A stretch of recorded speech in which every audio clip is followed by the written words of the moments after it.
Om Namastubhyam Namo Mahyam Tubhyam Mahyam Namo Namaha Aham Tvam Tvamaham Sarvam Jagadeta Characharam.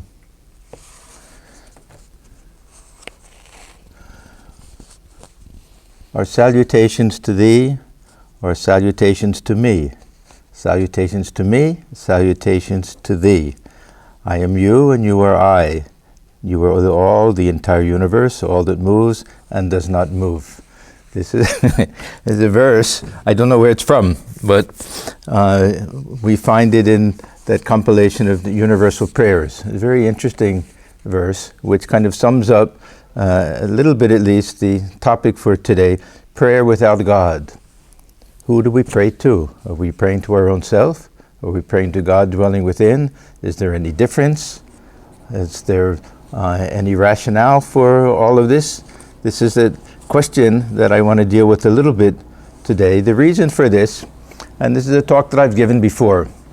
Those who have been attending our center for a long time know that I've given up coming up with new ideas.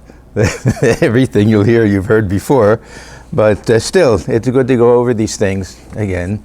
This initially was my endeavor to allow those who don't have any very fixed idea or any great faith in a personal God, to allow them not to miss out on the efficacy and beauty and power of prayer.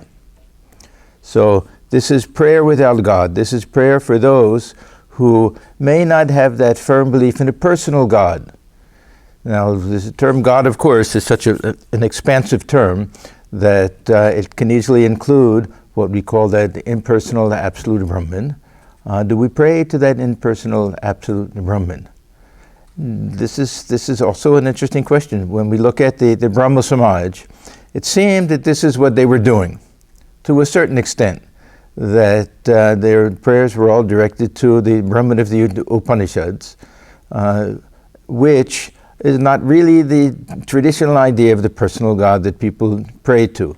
So what is that idea even in our minds when we pray, and how does it fit in with our Vedantic viewpoint? So this talk is mostly for those whose minds tend towards this idea of the impersonal, or God dwelling within as pure consciousness.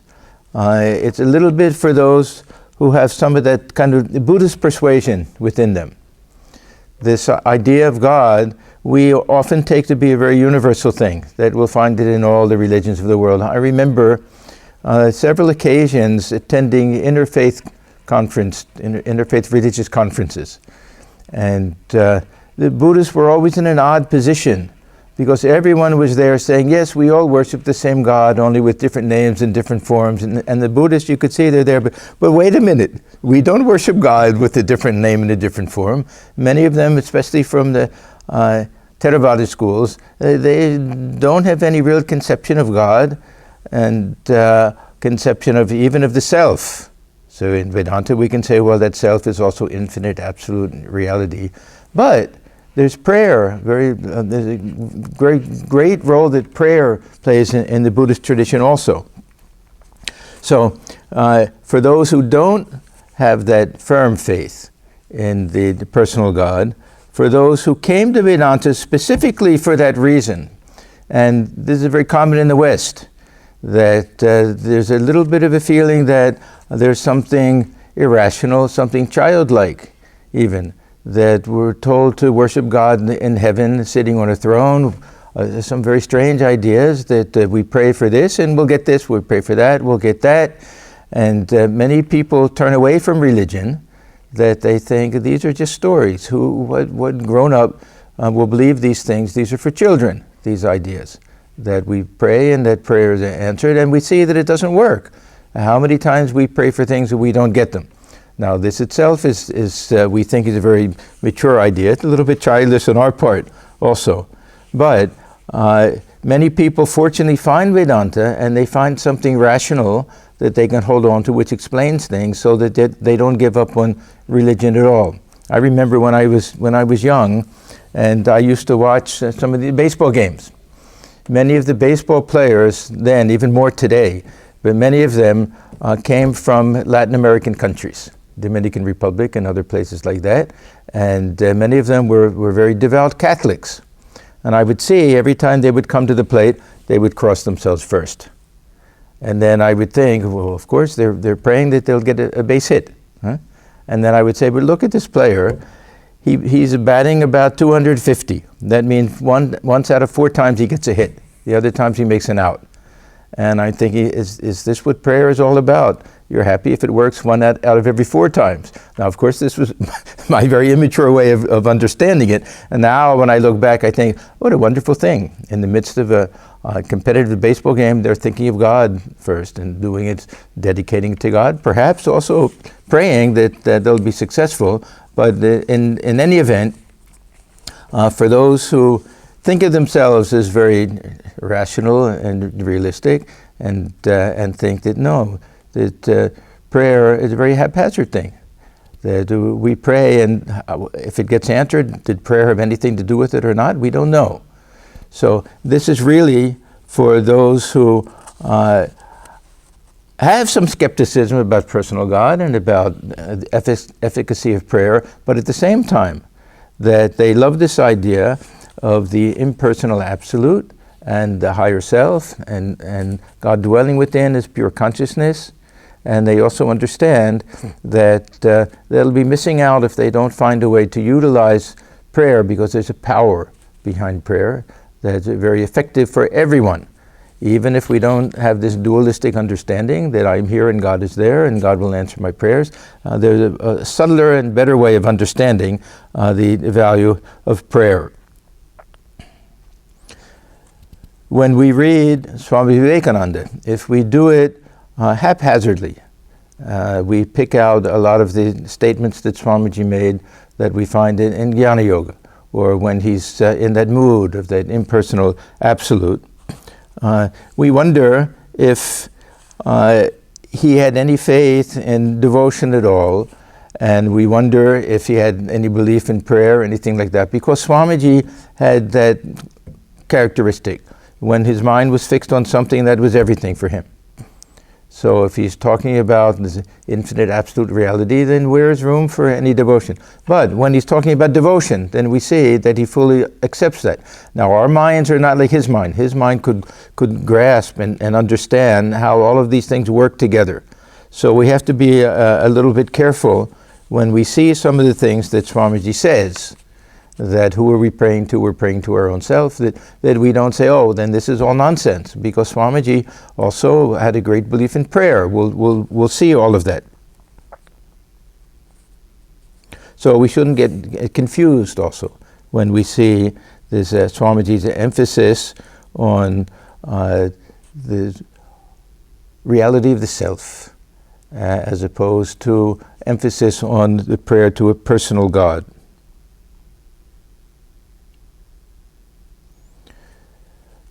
I remember, and I referred to this, I think, on the gospel class on Friday, our Swami Lokeshwaranandaji. He was a very wonderful Swami that I had the great privilege of being with for about a year when I was in India as a student. And afterwards, many times, he came to the West, to the Hollywood Center one day, and he began his talk by saying, there's no personal God in Vedanta. And I was surprised, not because I didn't understand what he was trying to say, but I was surprised that he was so bold to be able to say it and put it that way. I mean, he could have easily said that this concept of the personal God developed a little bit later, something like that. But he simply said there's no personal God, meaning in the Upanishads. Now, when we get to the Gita, which is also part of Vedanta, Vedanta has 3 pillars. We talk about this Prasthana Traya, the Brahma Sutra, the Bhagavad Gita, and the Upanishads. When we get to the Gita, we see that there's plenty of scope for this idea of the personal God. And probably the idea of a personal God was very early, side by side with the Upanishadic Brahman, but not as well known. And I used to wonder, how did this personal God sneak into Vedanta? Huh?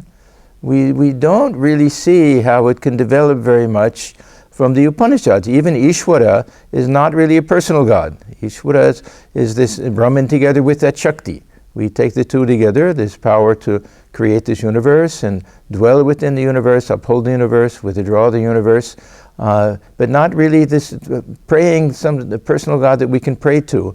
But somehow this personal God took over the conversation, hijacked the whole process, snuck in somehow in the post-Vedic period. I think we can call this really the beginning of modern Hinduism, when the Vedic period of yajna and all of that kind of disappeared, probably around the time of Buddha, and the modern day idea of puja and worship and the personal God, also with Mahabharata and everything, how this came in, that it's not a smooth and easy development, not so easy to see. And Sri Ramakrishna also, when he talks about this personal God, we wonder sometimes about this question of objective or subjective. Is it simply our superimposition of certain ideas? Well, to a certain extent it is. That when I think of God as kind and compassionate, because that's my highest conception of what God should be like. Now, is there nothing objective to it? We can't say that also. But if we're very sensitive people, and we think very deeply about even our relationship with other people, to what extent can we say my understanding of even a friend of mine, even a relative of mine, a husband, a wife, a son, a daughter, parents, that how much of my understanding of them is my own projection and superimposition? Do I really know what their innermost feeling is and everything? We see so many times in relationships how things change, and the person will say, I thought I knew him, I didn't know him at all. How could that person behave that way, that like a complete stranger? Because most of it is our own subjective understanding of that person. So even if the personal God has a reality, the particulars of it, they'll differ. That'll depend to a large extent on our own understanding. Swamiji says in one place that if a water buffalo could conceive of the personal God, it would conceive of it as a huge water buffalo. So we think in terms of what we can understand ourselves. So we have this idea that the impersonal absolute is the ultimate teaching of the Upanishads, and at the same time we don't dismiss this idea of the personal God. But how do we combine the two? How do we join them together? Or if we simply say that the personal God, there's something subjective to it, there's something maybe even a little bit irrational to it, and I like this idea of the impersonal absolute. I'm not going to pretend that I believe that there's a God in heaven or even dwelling within my heart who will answer my prayers. Then what do I do? So if we simply dismiss this idea of prayer, as I said before, we're missing out on a lot of things. I want to read a few quotes from Swami Vivekananda about this ultimate reality being something beyond the personal. Now, we can say the personality of God is superimposed on the impersonal, just as we do with ourselves. We are also in the same boat that way. Let me read a couple of things. Swamiji says, what is the God of Vedanta? He is principle, not person. You and I are all personal gods. Because we're the ones who have that personality superimposed on that impersonal absolute awareness and consciousness. The absolute God of the universe, the creator, preserver, and destroyer of the universe, is impersonal principle. This is what I was saying, that the Ishvara of the Upanishads is not really our personal God. There's a bhagavan who comes in to the Puranas and the Gita and other later texts. You and I, the cat, rat, devil, and ghost, all these are its persons. All are personal gods. You want to worship personal gods. It is the worship of your own self. Now, see, this is Swamiji. Others, even his brother disciples, they would get confused. Then we shouldn't worship God. What do you say? So because Swamiji could get on that kick sometimes. It is the worship of your own self. If you take my advice, you will never enter any church. Come out and go and wash yourself again and again until you are cleansed of all the superstitions that have clung to you through the ages. Now, what are these superstitions? Of course, he's talking to a Western audience here, that God dwells somewhere up in heaven, sitting on the throne. Now, how would that throne not fall through the clouds, sitting up in heaven? Huh? With so many ideas that we have.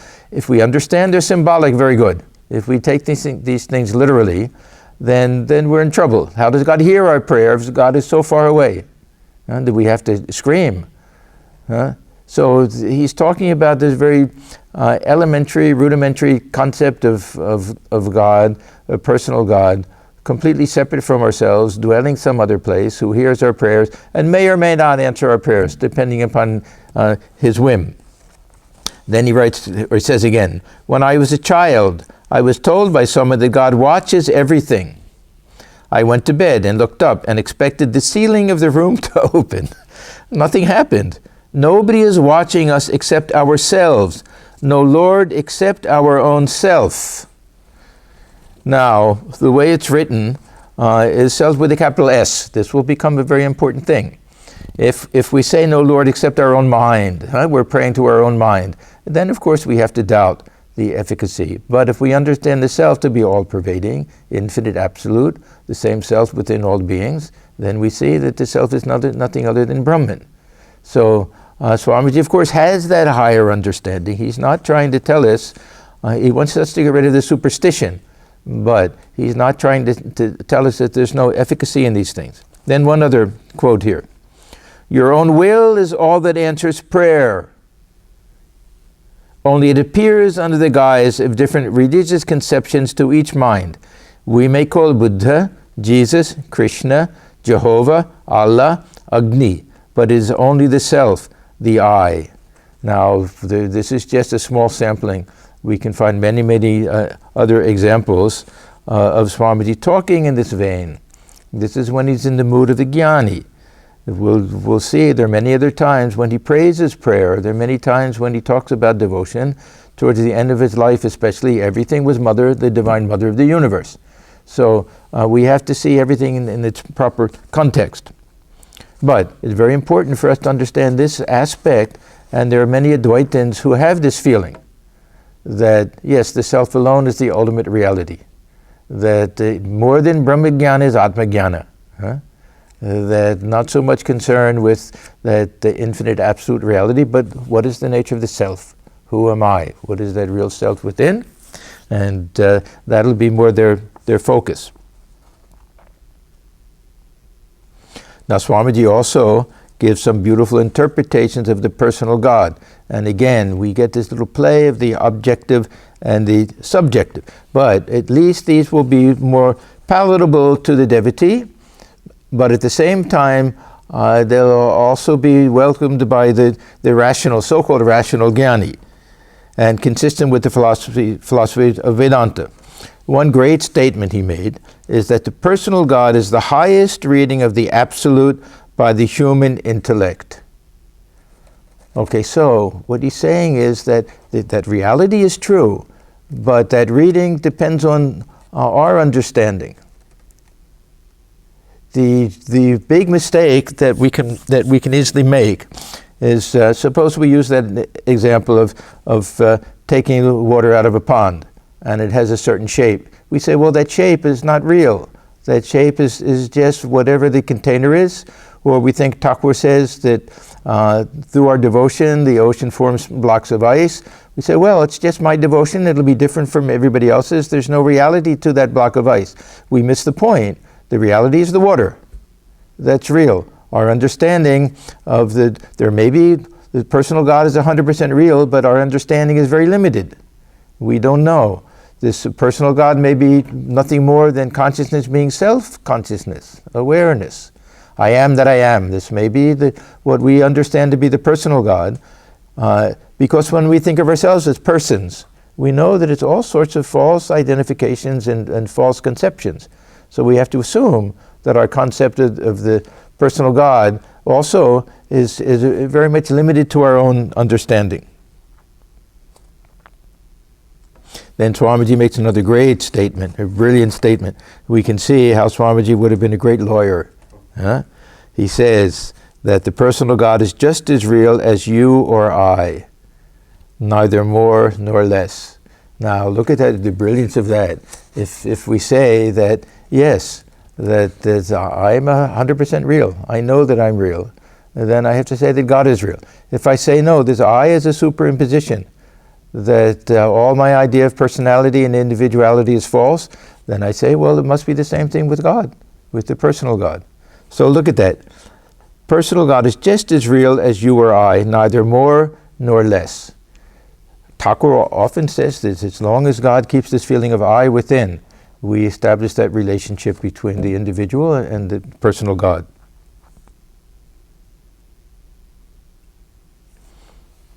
Now, we have to remember also that even within the Advaitic tradition and the Upanishadic tradition, Vedic tradition, we find this emphasis on prayer. And I mentioned before the Buddhist traditions, many of them don't have any belief in God. They may believe in Buddhas that can answer prayers and things, but many of the schools basically deny the existence of the self and God. So not even they're praying to themselves, but they also have this idea of prayer. So this is a very long introduction of what I want to talk about is a prayer outside of the ordinary dualistic model, where the devotee and God are two separate things, and God is someplace far above us, that, or even within our heart. This, of course, is a much higher conception, that he hears the prayers of the devotees and perhaps answers, perhaps doesn't, perhaps intervenes. We have all different theories. God hears our prayer, but he knows it's not good for us. All the theories, we think that we understand everything. All of these theories that God will shed his grace and his light on us. And this is that ordinary dualistic model that has an element of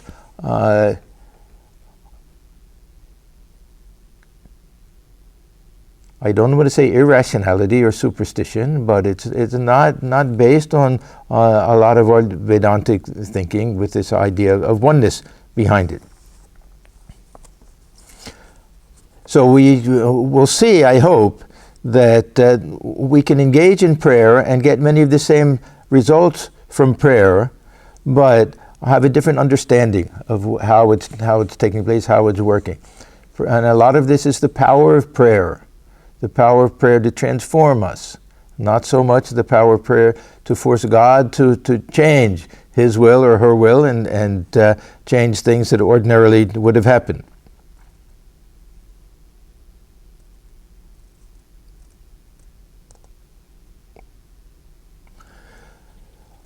If we want to engage in prayer, then we have to ask ourselves, well, what about this idea of God? What about this idea of the personal God? To what extent do we believe in it? How do we understand it? Can we substitute the avatar? And pray to Thakur, Ma, pray to Ramakrishna and all of that? Is there anything different about that? Can we be like Swami Krishna and pray to the Divine Mother?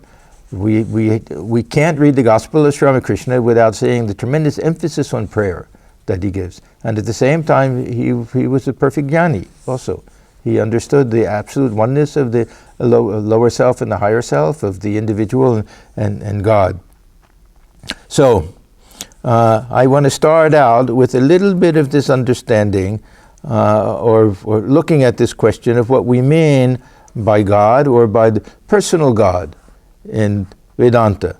And there are, of course, many, many different interpretations and understandings. The different schools of Vedanta will all give different answers to these things. But one thing we'll find right away is that in the Vedantic tradition, there's so many different terms. In the Western religions, God is the main term that's used. Sometimes we can say the Lord and God, there may be a slight difference, but generally we have this one term. Whereas in Vedanta, we'll have so many things from Brahman to Parameshwara, Ishvara, Bhagavan, so many different terms with all different nuances and different understandings to them.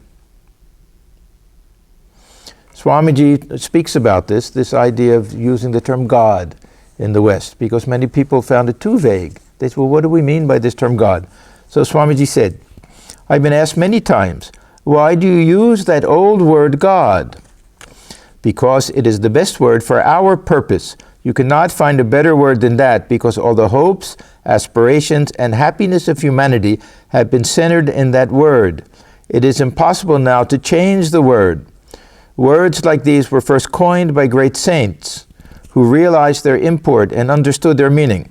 But as they become current in society, ignorant people take these words, and the result is that they lose their spirit and glory. The word God has been used from time immemorial, and the idea of this cosmic intelligence and all that is great and holy is associated with it. Do you mean to say that because some fool says that it is not right, we should throw it away? Another man may come and say, take my word, and another man take my word. So there will be no end to foolish words. Use the old word, only use it in the true spirit. Cleanse it of superstition and realize fully what this great ancient word means.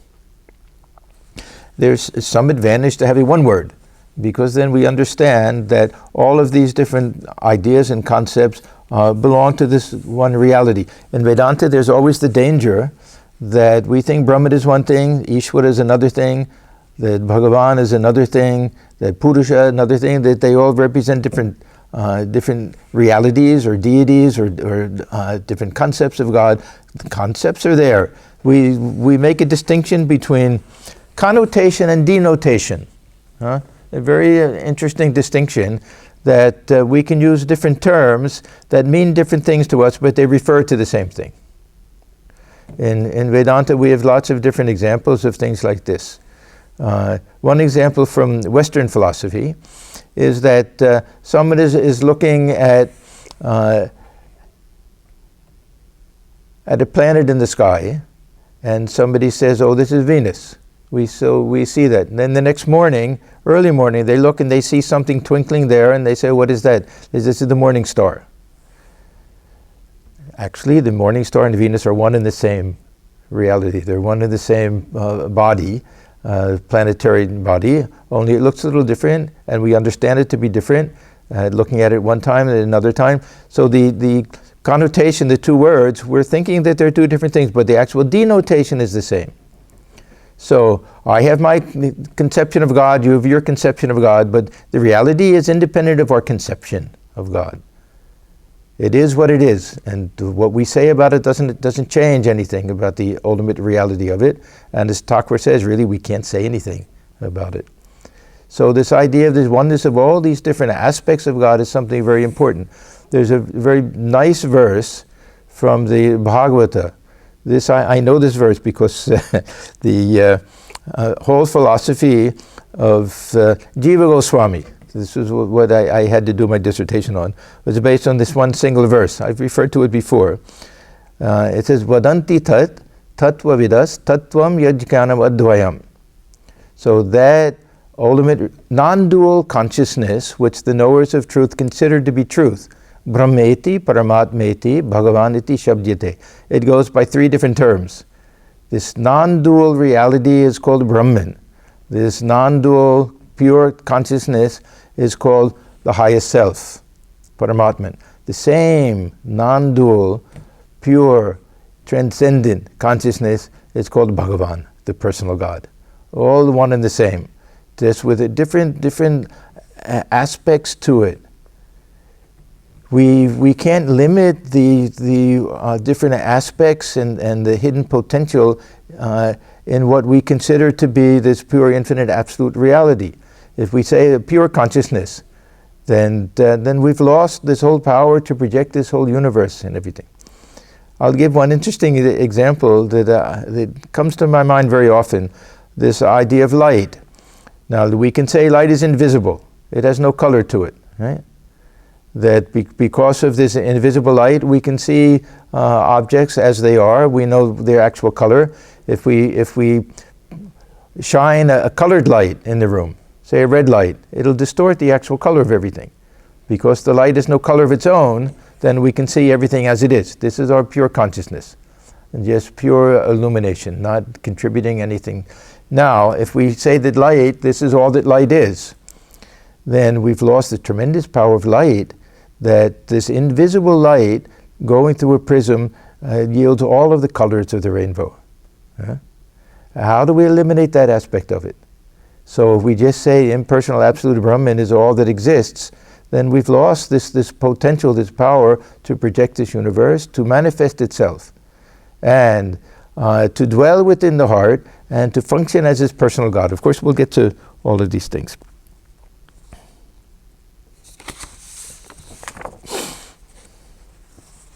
So we see that we have, with this one-term God, that we have the same infinite absolute reality appearing in so many different ways, appearing in different guises, just as an individual.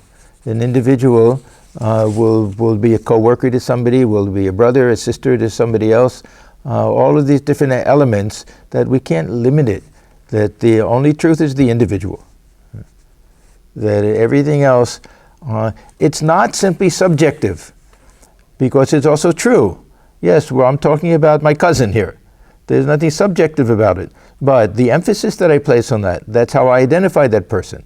That's where the limitation comes in. Every description is a limitation.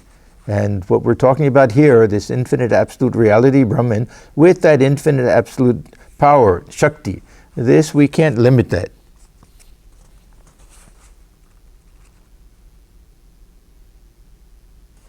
So in Vedanta, we can really say that the self within, this Paramatman, is one with that infinite absolute Brahman, but is also this reality that we call the personal God, Bhagavan. Now, the conception that Swamiji is trying to rid us of is that the personal God is somehow distant and far off, and separate from us. The Vedanta view will be the exact opposite. That if we're thinking of this transcendent reality, that will be the impersonal absolute. If we're talking about the immanent reality, God dwelling within the heart, the Antaryaman, the inner controller, this will be the personal God. Every hymn that we have to the personal God, even to Sri Ramakrishna, Holy Mother, is always we worship them dwelling within the heart, as the witness within. The witness within, now we have some understanding who can be answering the prayer.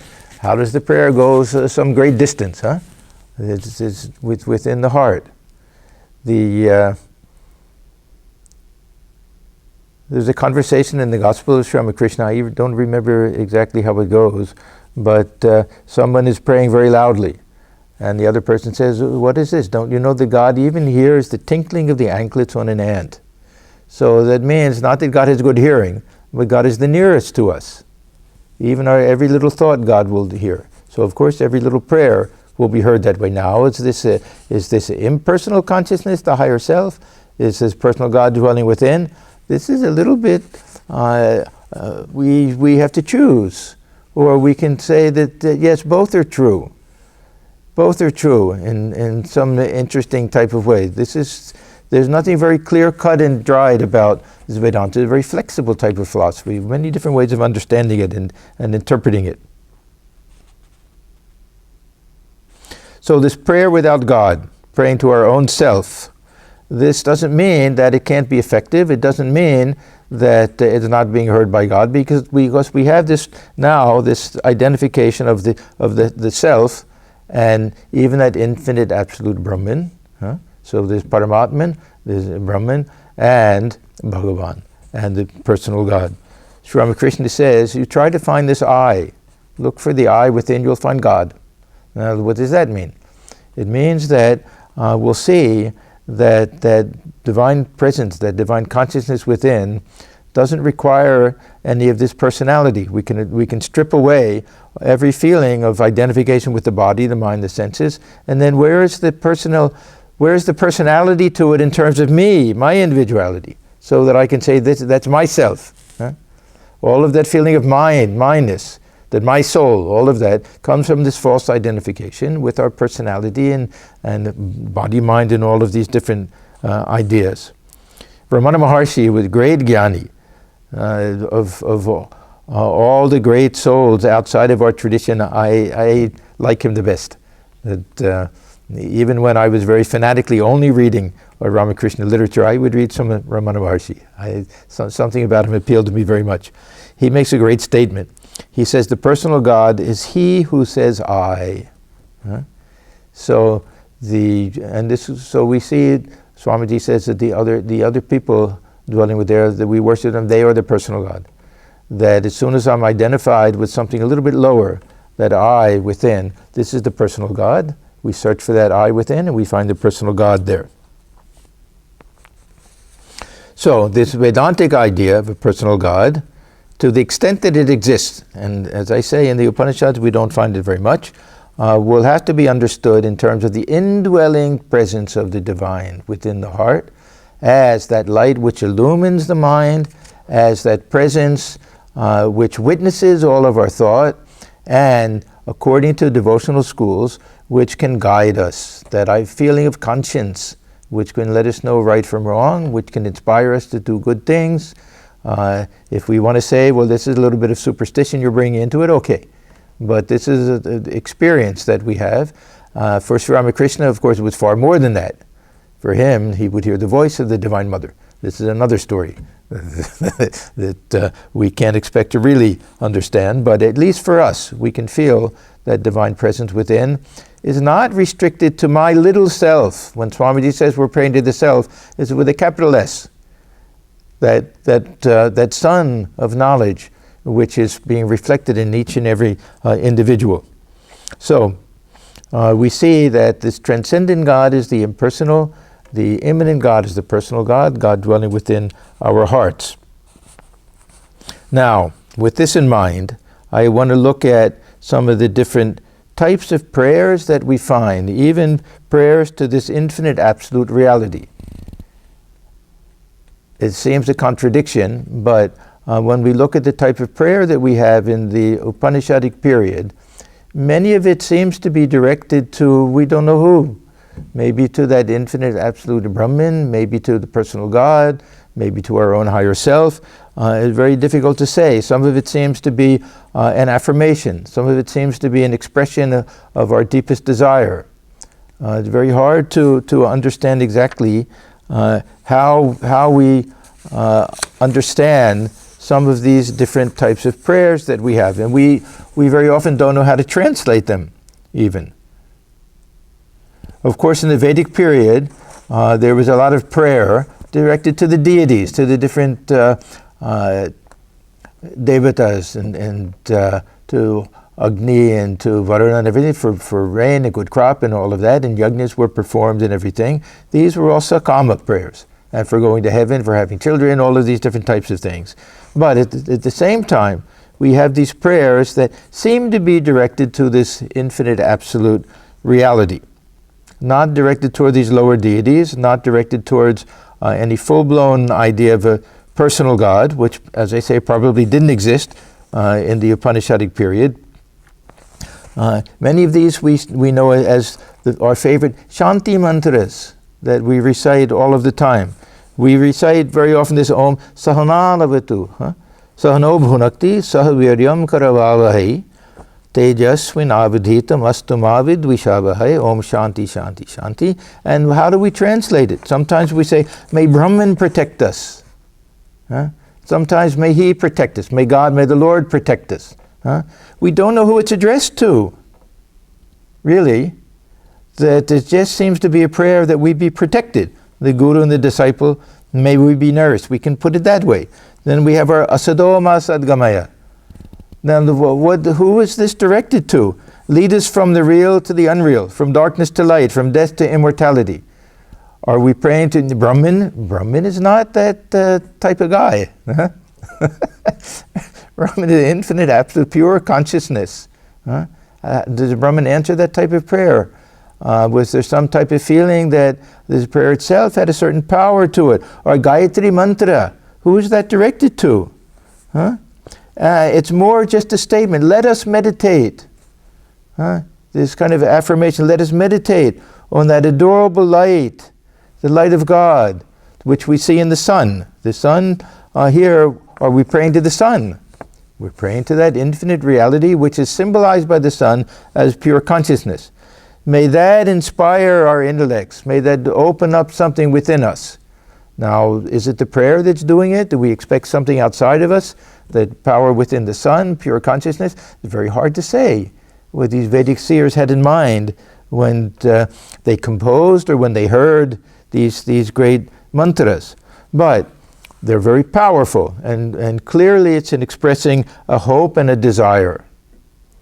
And prayer, prarthana, we generally use this word, prarthana, it always is expressing some type of desire, artha, some intention. Whether we know who it's expressed to and whether we expect the response to come from outside or from inside, it's very hard to say. Perhaps we're saying just, will that divine power within us, will that manifest, let that manifest itself. Very hard to say, but these are so powerful, these different prayers and chants, that we all understand the great value in all of these things. So this goes to the heart of that kind of prayer that we find in the Upanishads or the Vedas, this expressing the yearning of the heart. What are we saying with this Gayatri mantra? Open up my heart. I want to feel some inspiration. I want to go beyond this limited understanding that I have. We don't know who we're praying to. We don't know if it has to come from outside, but this is the sincere desire of our heart. We're praying for this type of inspiration. It doesn't necessarily require anything to be done on the part of God. But the prayer itself has that tremendous power that we want to be, and we also have this understanding that nothing has to take place. We're not praying, may I be transformed into Brahman. No. May the truth awaken within me, which is already true. For the Advaitin, even this prayer for God realization or self-realization, it doesn't mean that we want to transform ourselves. It means we want to get rid of this ignorance. And we want to know, realize here and now who we are and who we've always been. So this is a kind of affirmation. This type of prayer is really an affirmation, giving expression to the longing of the heart, so that longing will increase, and that longing itself will have the tremendous power to transform us. Now, there are prayers that we do with great sincerity, and they have great value for us, and we know that they're impossible. What is one of the favorite prayers that you always hear us? Sarve bhavantu sukhina. Sarve santu niram. Now, is it possible that everyone will be happy? Is it possible that there'll be no disease in this world? Is it possible that only good things will happen to people? That no one will suffer? Of course it's not possible. Are we fools when we say this? No. We know that it's not possible, and yet, wouldn't it be wonderful, if this were possible? And let me express that desire, how happy I would be and how wonderful it would be if this really could come true. So it's a beautiful expression of a great sentiment, a very unselfish and holy desire, and also perfectly impossible. Now, because it's impossible, should we not do it? If we understand the real nature of prayer, we say, no, you're missing the point. It's not that we're trying to exert our influence, and that God will say, oh, that he really wants me to make everyone happy, okay, I'll make everyone happy. It's not for that purpose. If we have that understanding and we dismiss it, this is throwing the baby out with the bathwater. That we're missing the whole point of all of this.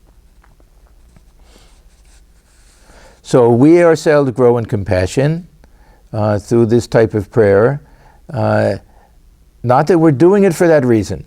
It's not that, I'm repeating this day and night so that I'll feel better about myself. No, it's with that real desire that other people will not suffer.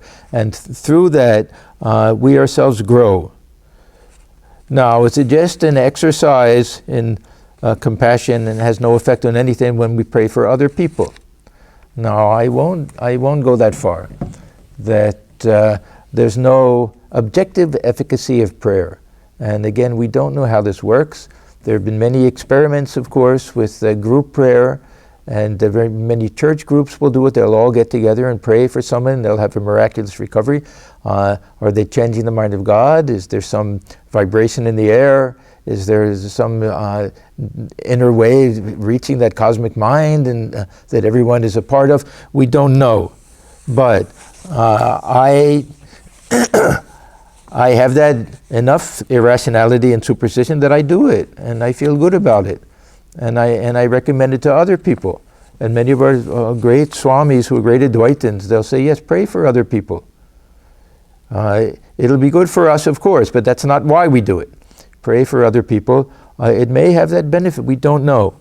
We really can't say. And the fact that the prayer is not answered, that shouldn't deter us. Now, one thing I have to say is that many people will pray for something and they'll get it. And they'll say, by Thakur's grace, some good thing will happen. I was about to have an accident. It looked like this car was going to smash me. By Thakur's grace, that this car swerved in the other direction and I was saved. I get very, very nervous. I'll tell you honestly, very, very nervous when I hear people say that. Because a time will come when we will have an accident. It happens to everyone. Do we say then, oh, Thakur wasn't gracious to me? I guess it was Thakur's will that I had this accident? Do we want to say that? So we have to be a little bit sensible and understand that these are spiritual attitudes. It's very good if we feel everything is Thakur's grace, everything is Mother's grace, everything is the will of God. But at the same time, let's make sure we don't have a spiritual attitude that will be shaken if things don't go our way. And I've seen this many times, that people will say, I called on Thakur so many times, how could he allow this to happen? So many times we'll hear people say, I don't believe in God anymore, that how could this tragedy happen to me and everything. So we have to be very cautious. So do we know how this prayer works? It may work sometimes. Do we know how? Swamiji says in Raja Yoga, the man who thinks that he is receiving a response to his prayer does not know that the fulfillment comes from his own nature, that he has succeeded by the mental attitude of prayer and waking up a bit of this infinite power that is coiled up within him. Now, we do have this idea that we're all part of this cosmic reality, that this prayer within my mind can somehow reach the mind of someone else. We don't know how this works exactly. But these things, especially for these great souls, how they can change the minds of other people, how they can even know what's in the minds of other people. They understand this interconnectedness that we all have, which is also a part of this mystery of prayer. Swamiji liked this idea of the affirmation from a philosophical point of view as well, that we're repeating something through prayer even that we know is true. We keep telling ourselves that we're divine, and through that, not as divinity grows, but we understand the truth of it. And this changes us. It changes our whole being. Swamiji even says the course of our blood and our nerves and everything get transformed through this type of inner prayer, which is really a type of confirmation. So we can also say that's similar to the Buddhist type of prayer. I want to read something that we find as the definition of the Buddhist prayer, because it's almost a contradiction in terms. The Buddhist prayer is a practice to awaken our inherent inner capacities of strength, compassion, and wisdom, rather than to petition external forces based on fear, idolizing, and worldly and or heavenly gain. Buddhist prayer is a form of meditation. It is a practice of inner reconditioning. Buddhist prayer replaces the negative with the virtuous and points us to the blessings of life. So, in short, this is a way of saying that prayer is not meant to affect the mind of God, it's meant to affect the mind of the person who prays. That's how that transformation works, and it just purifies us, it makes it an instrument to realize higher truth, and it allows us to learn real compassion and love. And so this is one of the values of prayer. Again, I don't want to say that there's prayer for other people and these things that they don't work. We don't know exactly how they work, and we shouldn't expect it to always work. But I engage in it. as I say, it may be my foolishness or everything, but I also, as much as people may think that I'm just a jnani and everything, to me prayer is very important. Thakur, really, how many times people ask, what is the way? He'll say prayer. The holy company, solitude, so many things, but then he'll say prayer. Now I want to go in a slightly different direction here, and prayer to the avatar. This is a little bit different, because now we're talking about someone who actually lived on this earth. We're not talking about some conception that we have of the personal God. We're talking about an actual human being who lived and walked on this earth. Of course, in our tradition, we generally think of Thakur and Holy Mother, Sri Ramakrishna and Sri Sharada Devi, that people will pray to them. Now, is this any different from, say, Thakur praying to the Divine Mother? Of course, Thakur praying to the Divine Mother, he had a direct line. That was a unique type of arrangement. But for many of us, it'll be the equivalent. That when we say that we pray to Thakur, it will be what he meant when he said, I prayed to Mother. Only for him, because there's not much difference from the innermost point of view, whether we're praying to the avatar, we're praying to one of the different conceptions of God, Durga, Shiva, anything like that. Now, on the other hand, we do have this belief, and Thakur tells us, that the avatar will remain in the subtle body, even after giving up this physical body. It doesn't disappear into Brahman or anything like that, remains in some accessible form. This is very similar to what we find in some Christian tradition, the Roman Catholic tradition especially, where we have these different saints and realized souls who were there to help us. Of course, the avatar is more than that.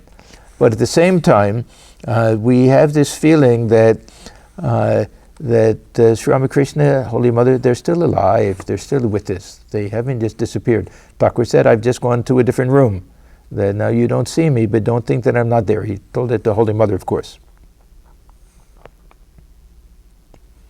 So I think even for the jnani who thinks that this old personal God is too much of my own superposition, that there's no really objective reality, the jnani can pray to the avatar. Because there we have something tangible. And we may not look upon the avatar exactly the way that the devotee does. That this is really identical with the personal God and everything. But we see how Swami Turiyananda, many of the very staunch Advaitins of the Swamis of our order, how they looked upon Sri Ramakrishna and Holy Mother, not just in their human form, not just as the avatar, but also dwelling within the heart. And all of the hymns that we have to Sri Ramakrishna, Holy Mother, we are dhyana mantras and everything, it's always Hridaya Kamala Madhye. It's always dwelling within the heart. So we put a face on this Antaryamin. We put a face and a personality there, and the prayer becomes so much more effective. And we can really feel that we can feel their compassion.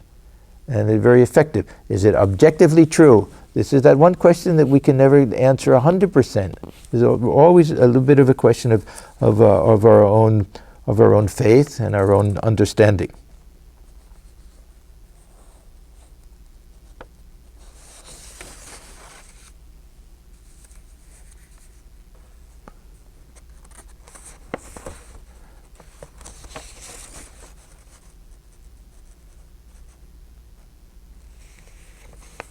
Sri Ramakrishna was asked one time about this idea of worship. He said, this is from the Gospel of Sri Ramakrishna, page 521. I explained to Latu who the object of the devotee's worship is. Hazra. Hazra lived with Sri Ramakrishna. He was one of the workers at the temple, was a priest or a helper. I don't know exactly what he did at that time. But he thought of himself as a great jnani, and was always sitting outside and doing japa and everything, and that he knew more than anybody else. So Hazra said, the devotee really prays to his own self. Now what does Thakur say? Did Thakur say, Yeah, such a dry jnani that this is your understanding. No, he says, what you say is a very lofty thought. The aim of spiritual discipline, of chanting God's name and glories, is to realize just that. And man attains everything when he discovers his true self in himself. The object of sadhana is to realize that. That also is the purpose of assuming a human body. One needs the clay mold as long as the gold image has not been cast. But when the image is made, the mold is thrown away. The body may be given up after the realization of God. Then he says, God is not only inside us, he is both inside and outside. So if we say that God is just the self within, then we're also limiting it. This immanent, transcendent, they're one and the same. The Divine Mother showed me in the Kali temple that everything is Chinmaya, the embodiment of spirit, that it is she who has become all this. The image, myself, the utensils of worship, the door sill, the marble floor, everything is indeed Chinmaya. The aim of prayer, of spiritual discipline, of chanting the name and glories of God is to realize just that. For that alone, the devotee loves God. Then he says these youngsters are on a lower level. He's kind of flattering him a little bit, that they haven't yet reached that high plane that he's talking about.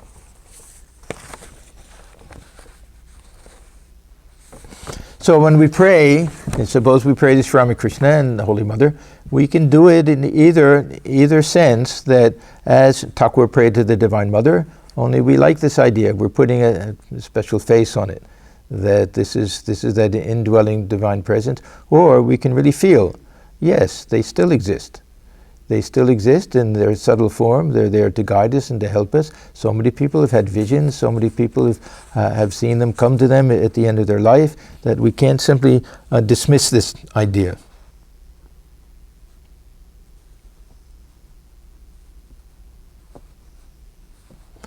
Then sometimes this question comes up, okay, then can we pray for anything? Thakur and Mother. Huh? We get a very clever answer by many of our Swamis. Huh? You only pray to Thakur for love and devotion, discrimination, dispassion, all of these things. Mother, you can ask anything. Huh? This was Mother's nature. Now I want to just, we're getting to the end, one final idea of prayer without God, and that is looking at prayer or prayerfulness as just an attitude, a way of living in the world, a mindset, that we try to do everything in a prayerful way, with this trying to manifest that in everything that we do, when our desire for the welfare of others, everything we do is in that prayerful manner. This is a quote from Swamiji. You are the personal God. Just now I am worshiping you. This is the greatest prayer. Worship the whole world in this sense by serving it. If it is service, it is worship. This is also a type of prayer. Even our spiritual practices should be done in a prayerful manner. Swamiji says meditation is a sort of prayer, and prayer is meditation. We do it with the hope that we'll get the fruits of our efforts. We may say that we shouldn't look for the fruits, but we do. We hope to grow in spirituality. This is also a type of prayer. We do it that way. Swamiji says, reach a state where your very breathing is a prayer. With every breath, you are praying in God. I am talking, that is a prayer. You are listening, that is a prayer. Is there ever any moment of yours, mental or physical, in which you do not participate in the divine energy? It is all a constant prayer. It's the same Swamiji who says, yeah, you're just praying to yourself. It is all a constant prayer. If you call only a set of words prayer, you make prayer superficial. Such prayers are not much good. They can scarcely bear any real fruit. We do japa. We do it as a type of prayer. People very often ask that I'm supposed to also think of the meaning of the mantra while I'm doing my japa. What is the meaning?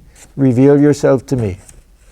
We can think of it in a prayerful way. Each time we do one repetition, we can feel what is the real meaning. The real meaning is the yearning of my heart to have that vision, to have that realization. Or for the jnani, to know my true self. But it's prayerful. We do it with that hope and longing that will actually take place. And we may do it also with this prayer, may this all be for your benefit. Let me do this just as an offering. This is prayer for selflessness. This is prayer for not caring for the results. This is prayer for perfect surrender. This is also a type of prayer. Now, just in closing, let me just say that those who have a very firm belief, yes, God exists. There is a personal God. God hears our prayers. God answers our prayers. You're lucky. Don't worry about these things too much. This talk is for those people who have been stained a little bit by this longing to reason out everything and to try to understand things. The simple people who don't have to bother with these things are very blessed people.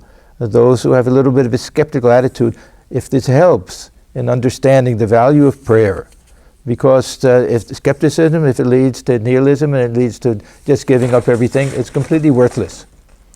So this is an attempt for those who want to put things on a rational basis, who may even think of themselves as Advaitins. God is impersonal, absolute reality, to understand that there's always a place for prayer.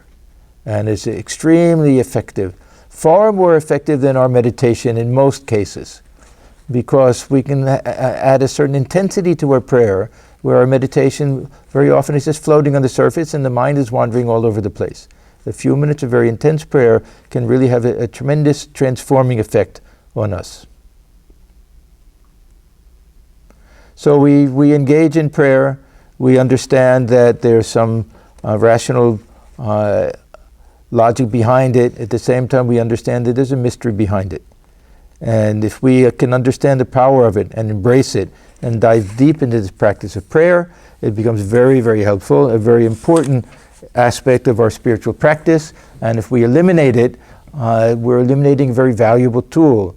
That there's a tremendous sweetness that comes to our life when we engage in prayer, prayer for the welfare of others, prayer for our own spiritual illumination. And this is something we directly experience, and it's extremely helpful for everyone. So let me stop here with a little prayer at the end. Om sarve bhavantu sukhina, sarve santu niramaya, sarve bhadrani pashyantu, ma kaschit dukha bhag bhavet. Om shanti shanti shanti, harihi om tat sat. May all beings be happy. May all be free from disease. May all realize only good things in their lives. May no one suffer from misery. Om peace, peace, peace be unto all. Thank you.